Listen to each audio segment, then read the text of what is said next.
Today I'm going to share with you 3 hacks to crush low stakes poker tournaments. Right now, live poker in particular is booming. And if you want to gain an edge in low stakes tournaments, you have to work and study harder than your opponents.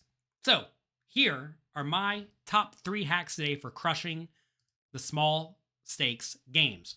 Hack number 1 is to show up on time. This may sound simple and easy, but many poker players, for lack of better words, are lazy. They want to show up last second, register last second, and then play for an hour or two and see what happens. But that is a big mistake, because to have the biggest edge, you want to play deep stacked against the weakest players in the field. And it turns out a lot of the weakest players show up on time because they don't know how to play poker very well. This is an exciting day for them. They're going, they want the full experience. And then they're playing deep stacked and they don't know what they're doing.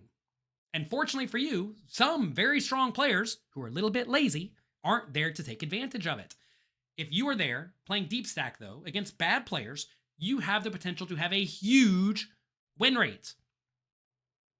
And you're also going to find that as stacks get shorter and shorter, especially if you buy in very late, it's very difficult to have any sort of gigantic edge. When a lot of these very good players buy in last second, they hope to have a 10% return on investment. But if you show up on time against very weak players in a relatively slow structured tournament, you can easily have 50% return on investment or more, because a lot of those weak players' stacks are going to go right to you. And now, certainly, sometimes you are going to lose early.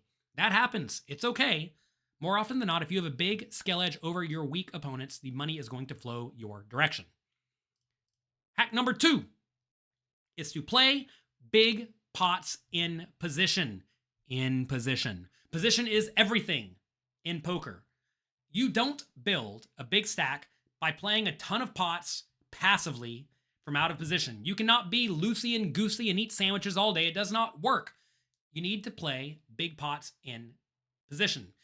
You run deep consistently by 3-betting frequently from in position, controlling the size of the pot when it makes sense with your medium strength hands, and stealing a lot of pots that don't belong to you, especially when it's kind of obvious your opponents are not interested in the pot. You may say, how do we steal pots? Well, you steal pots that don't belong to you by 3-betting with a polarized range. We discuss this thoroughly at pokercoaching.com and on this YouTube channel. Make sure you check out my other YouTube videos. I've made a few of them. You want to be 3-betting with a polarized range because your opponent's not going to know if you have a really good hand or a marginal hand, and that's going to put them in a guessing game. You also steal a lot of pots that don't belong to you by continuation betting using a small size more often than the game theory optimal strategy would recommend. You're going to find that almost no one check raises often enough from out of position against small continuation bets. So you can continuation bet small. When they do raise, you'll fold all of your garbage. But more often than not, your opponents are either going to fold or call. And if they call with a wide range, you can barrel them on the turn in the river. So you're going to find that you're going to want to be double barreling these players often, especially with draws that have some equity to improve to a very strong hand, because every once in a while you get lucky and you make the nuts. And you especially want to be betting the turn often when the board is good for your range. Say you raise and the big blind calls and the flop comes Jack 6-3. They check, you bet, they call. If the turn is an ace, a king, or a queen, which you could easily have, and they check, you should be betting pretty much with everything, no matter what you have, even if you don't have a draw, because they're not going to check call the flop with a whole lot of kings or queens or ace high. They're just going to fold a lot of the time.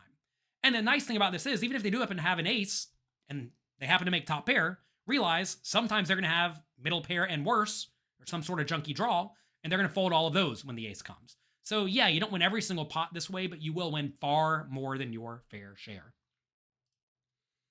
Hack number 3 is to stop hero calling on the river. How many times have you seen someone tell the table that they just have to call and see it? Like, oh, well, I'm probably beat, but I got to call. This is perhaps the number 1 leak of low stakes tournament players. They have a big ego. They may not think they do, but they have a big ego and they have to prove that they're unlucky or prove that they knew it.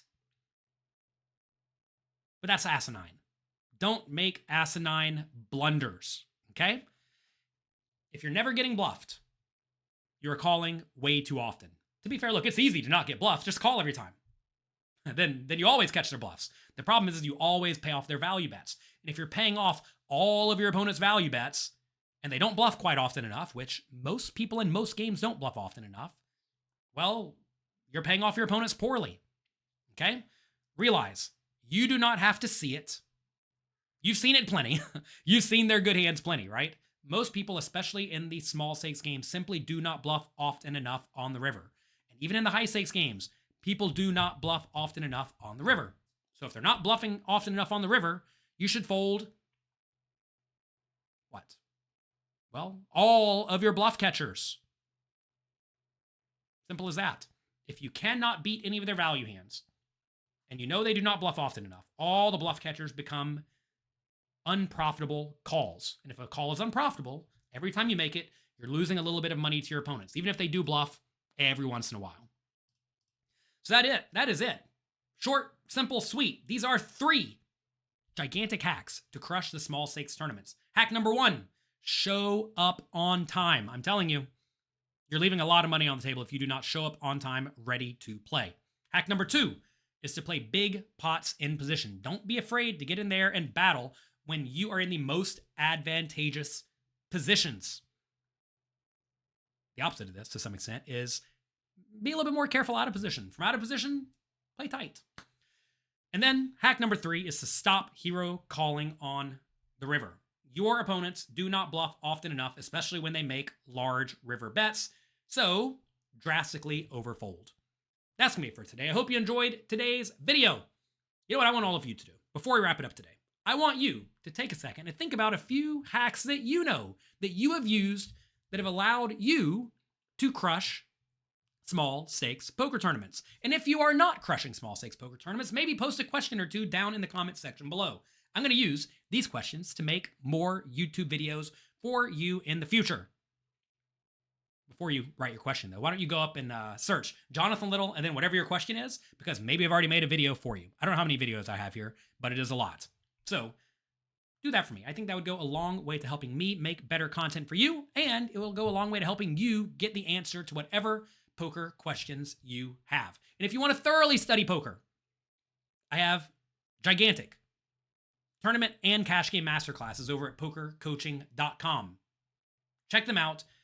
If you have not gone through them yet, they will revolutionize your poker strategy, and they're going to go a long way to helping you improve your skills to the point that you're going to be able to beat the vast majority of players in small and medium stakes games. And then from there, we have the advanced cash game course and tournament course that will help you beat even the best players in the world. So that's it for today.